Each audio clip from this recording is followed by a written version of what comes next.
first presidential election. The delegates to the convention anticipated a Washington presidency and left it to him to define the office once elected. The state electors under the Constitution voted for the president on February 4, 1789, and Washington suspected that most Republicans had not voted for him. The mandated March 4 date passed without a congressional quorum to count the votes, but a quorum was reached on April 5. The votes were tallied the next day, and Washington won the majority of every state's electoral votes. He was informed of his election as president by Congressional Secretary Charles Thompson. John Adams received the next highest number of votes and was elected vice president. Despite feeling anxious and painful sensations about leaving Mount Vernon, he departed for New York City on April 16 to be inaugurated. Presidency, 1789-1797. Washington was inaugurated on April 30, 1789, taking the oath of office at Federal Hall in New York City.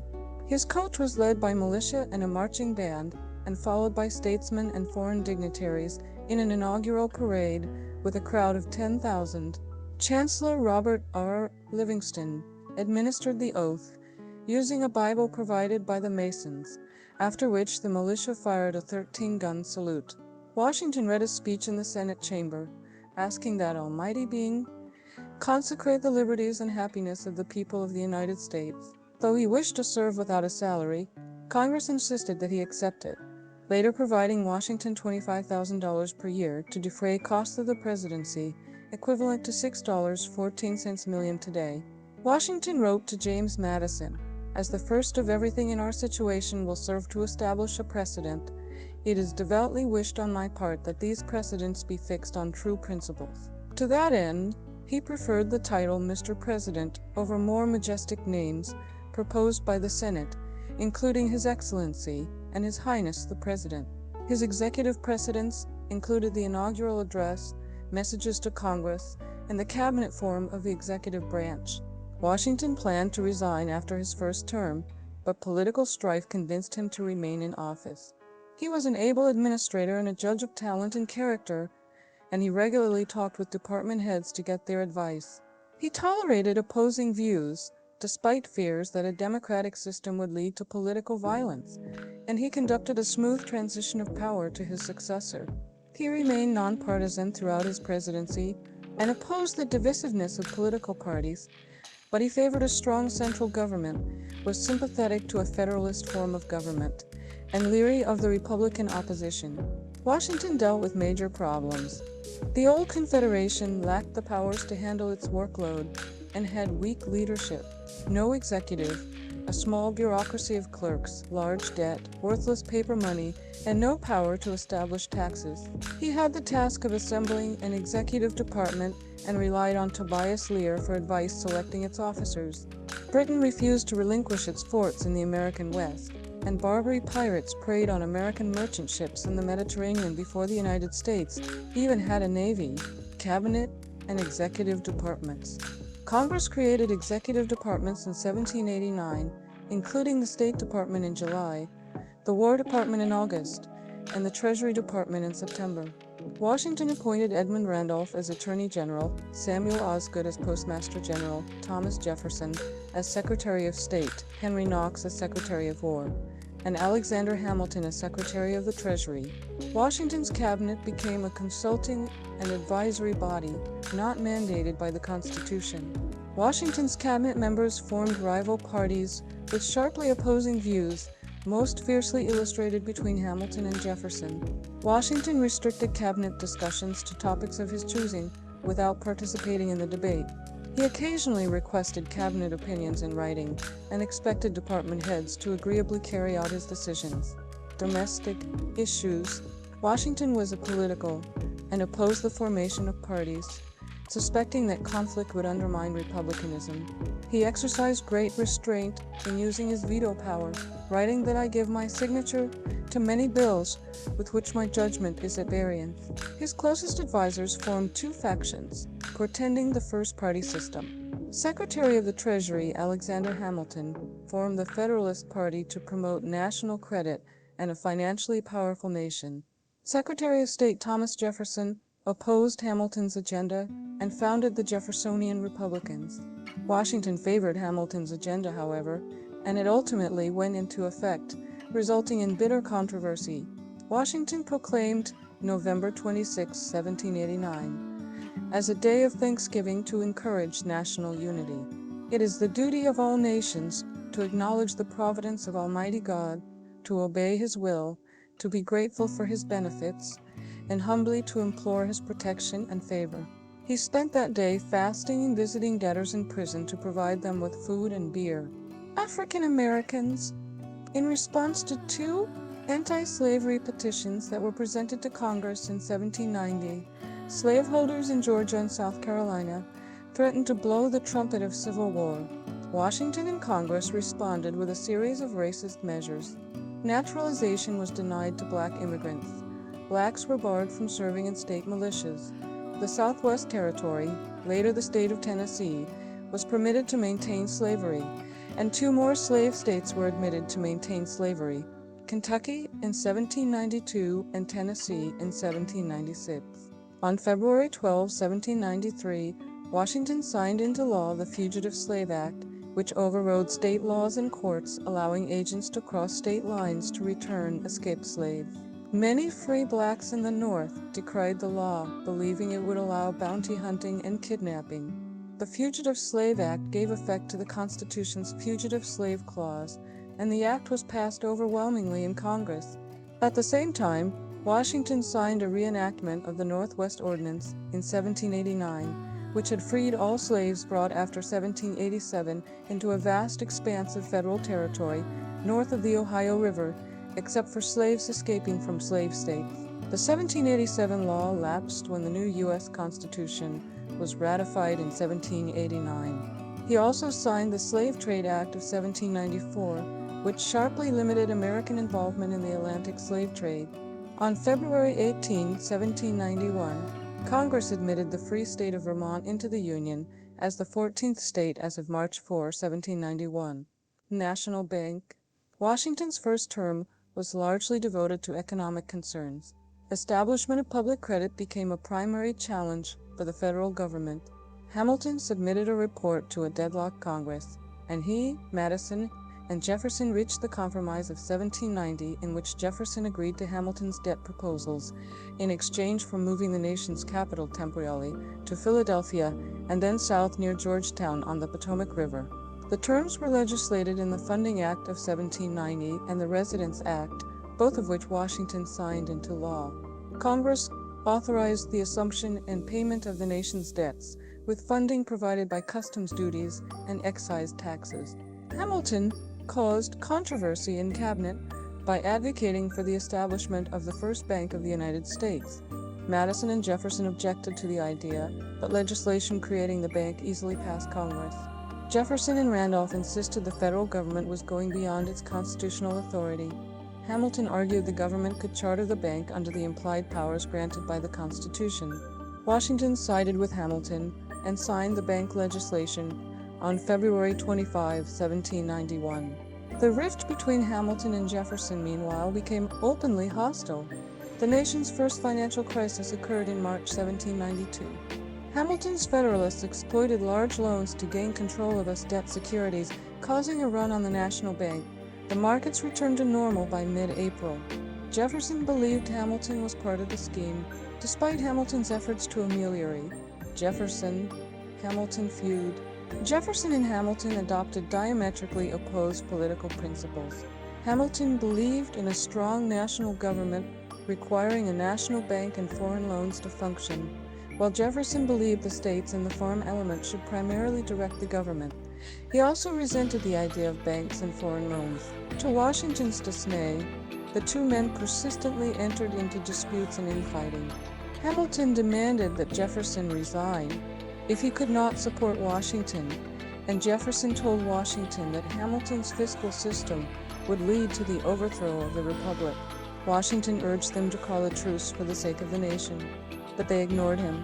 Jefferson's political actions, his support of Furneaux's National Gazette, and his attempts to undermine Hamilton nearly led Washington to dismiss him from the cabinet. He ultimately resigned his position in December 1793, and Washington forsook him. The feud led to the well-defined Federalist and Republican parties, and party affiliation became necessary for election to Congress by 1794. Washington remained aloof from congressional attacks on Hamilton, but did not publicly protect him. The Hamilton-Reynolds sex scandal opened Hamilton to disgrace, but Washington continued to hold him in very high esteem. Whiskey Rebellion. In March 1791, at Hamilton's urging, with support from Madison, Congress imposed an excise tax on distilled spirits to help curtail the national debt, which took effect in July. Grain farmers strongly protested in Pennsylvania's frontier districts. They argued that they were unrepresented and were shouldering too much of the debt, comparing their situation to British taxation pre-revolution. On August 2, Washington assembled his cabinet to discuss the situation. Unlike Washington, who had reservations about using force, Hamilton was eager to suppress the rebellion with federal authority. Wanting to avoid involving the federal government, Washington first called on Pennsylvania state officials to take the initiative, but they declined. On August 7, Washington issued his first proclamation for calling up state militias. After appealing for peace, he reminded the protesters that, unlike the rule of the British Crown, the federal law was issued by state-elected representatives. Threats and violence against tax collectors, however, escalated into defiance against federal authority in 1794 and gave rise to the Whiskey Rebellion. Washington issued a final proclamation on September 25, threatening the use of military force to no avail. The Federal Army was not up to the task, so Washington invoked the Militia Act of 1792 to summon state militias. Governors sent troops, initially commanded by Washington, who handed over command to Henry Lee to lead them into the rebellious district. They took 150 prisoners, and the remaining rebels dispersed. 2 of the prisoners were condemned to death, but Washington exercised his constitutional authority for the first time and pardoned them. Washington's forceful action demonstrated that the new government could protect itself and its tax collectors. This represented the first use of federal military force against the states and citizens. Washington justified his action against certain self-created societies, which he regarded as subversive organizations that threatened the national union. He did not dispute their right to protest, but he insisted that their dissent must not violate federal law. Congress agreed and extended their congratulations to him. Only Madison and Jefferson expressed indifference. Foreign affairs? In April 1792, the French Revolutionary Wars began between Britain and France, and Washington declared America's neutrality. The revolutionary government of France sent diplomat Edmond Charles Genet to America, and he was welcomed with great enthusiasm. He created a network of new democratic republican societies promoting France's interest, but Washington denounced them and demanded that the French recall Genet. The National Assembly of France granted Washington honorary French citizenship on August 26, 1792, during the early stages of the French Revolution. Hamilton formulated the Jay Treaty to normalize trade relations with Britain, while removing them from Western forts, and also to resolve financial debts remaining from the Revolution. Chief Justice John Jay acted as Washington's negotiator and signed the treaty on November 19, 1794. Critical Jeffersonians, however, supported France. Washington deliberated, then supported the treaty because it avoided war with Britain, but was disappointed that its provisions favored Britain. He mobilized public opinion and secured ratification in the Senate, but faced frequent public criticism. The British agreed to abandon their forts around the Great Lakes, and the United States modified the boundary with Canada. The government liquidated numerous pre-revolution debts, and the British opened the British West Indies to American trade. The treaty secured peace with Britain and a decade of prosperous trade. Jefferson claimed that it angered France and invited rather than avoided war. Relations with France deteriorated afterward, and 2 days before Washington's term ended, the French Directory declared the authority to seize American ships, leaving succeeding President John Adams with prospective war. Native American affairs. Ron Chernow describes Washington as always trying to be even-handed in dealing with the natives.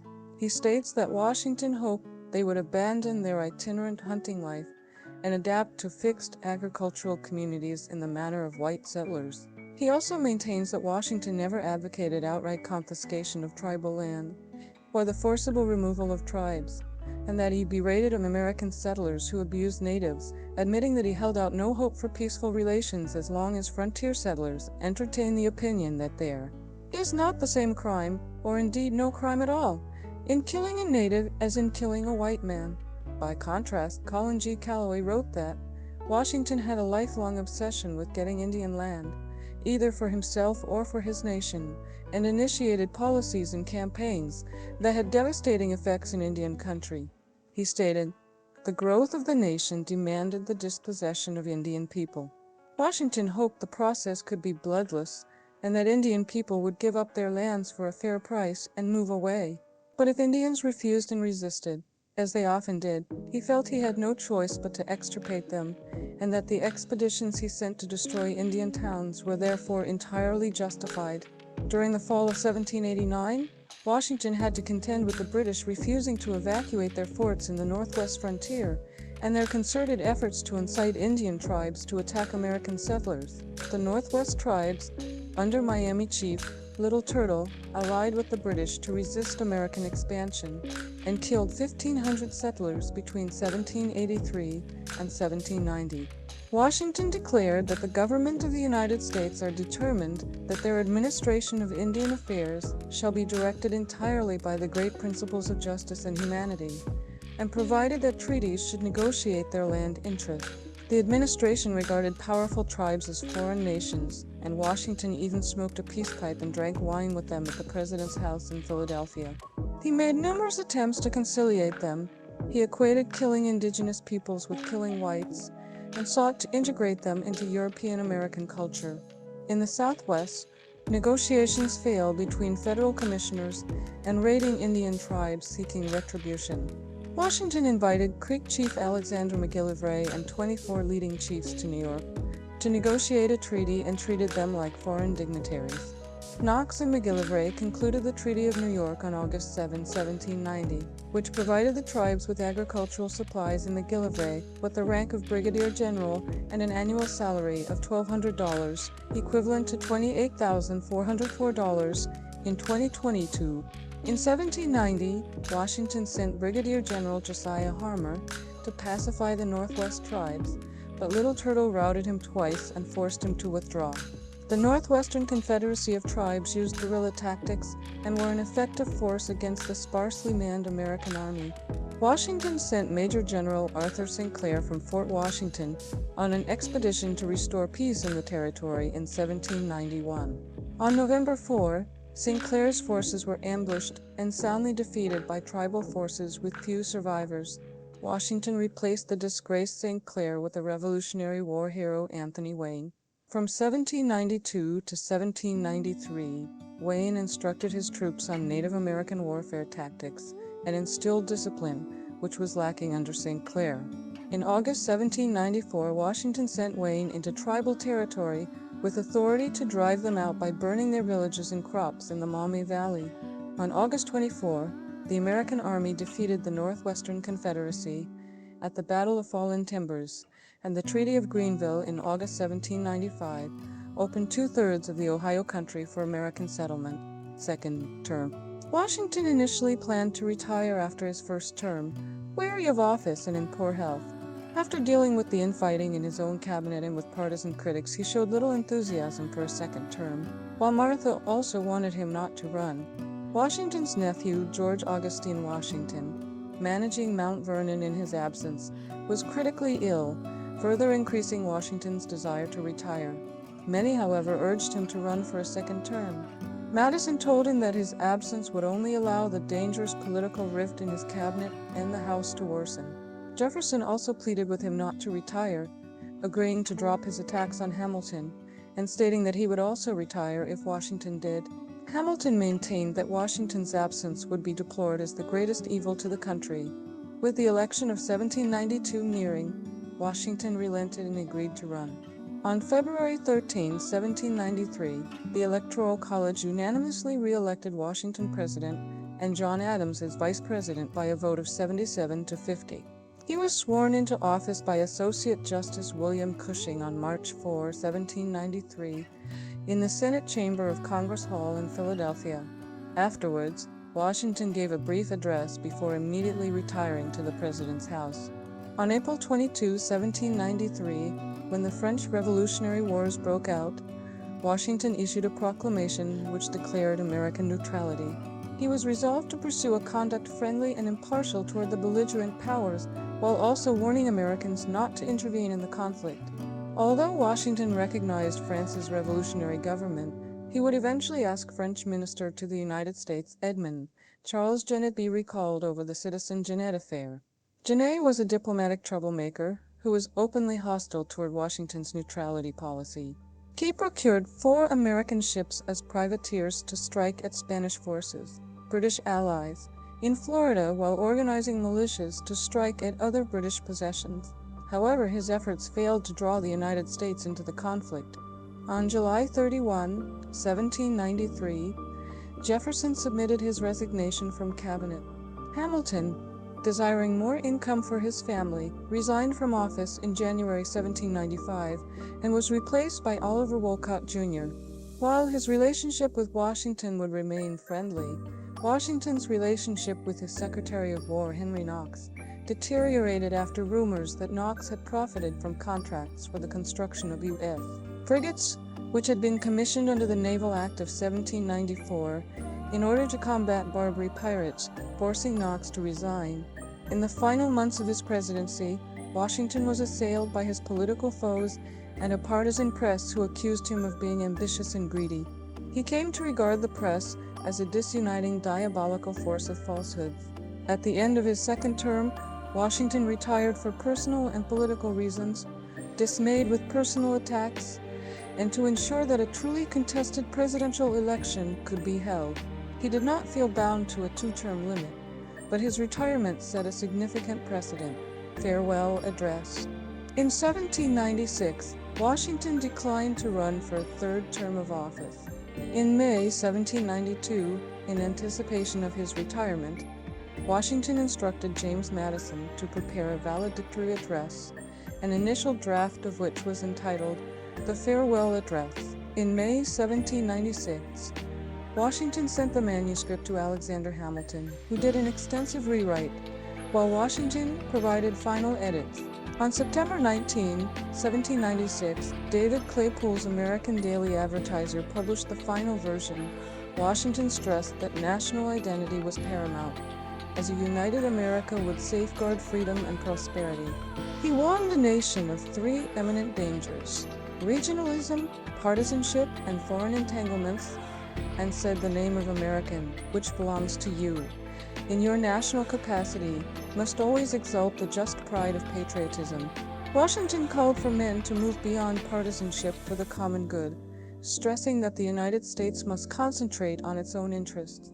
He warned against foreign alliances and their influence in domestic affairs, and bitter partisanship and the dangers of political parties. He counseled friendship and commerce with all nations, but advised against involvement in European wars.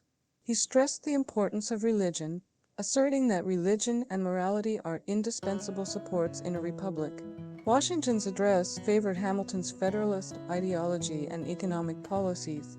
He closed the address by reflecting on his legacy. Though in reviewing the incidents of my administration, I am unconscious of intentional error, I am nevertheless too sensible of my defects not to think it probable that I may have committed many errors. Whatever they may be, I fervently beseech the Almighty to avert or mitigate the evils to which they may tend. I shall also carry with me the hope that my country will never cease to view them with indulgence, and that, after 45 years of my life dedicated to its service with an upright zeal, the faults of incompetent abilities will be consigned to oblivion, as myself must soon be to the mansions of rest. After initial publication, many Republicans, including Madison, criticized the address and described it as an anti-French campaign document, with Madison believing that Washington was strongly pro-British In 1839, Washington biographer Jared Sparks maintained that Washington's farewell address was printed and published with the laws, by order of the legislatures, as an evidence of the value they attached to its political precepts, and of their affection for its author. In 1972, Washington scholar James Flexner referred to the farewell address as receiving as much acclaim as Thomas Jefferson's Declaration of Independence and Abraham Lincoln's Gettysburg Address. In 2010, historian Ron Chernow called the farewell address one of the most influential statements on republicanism. Hey everyone, I hope you enjoyed the video. If you did, please don't forget to give it a thumbs up, subscribe to the channel, and ring that bell to stay updated on all our latest content. Thanks so much for watching, and I'll see you in the next one.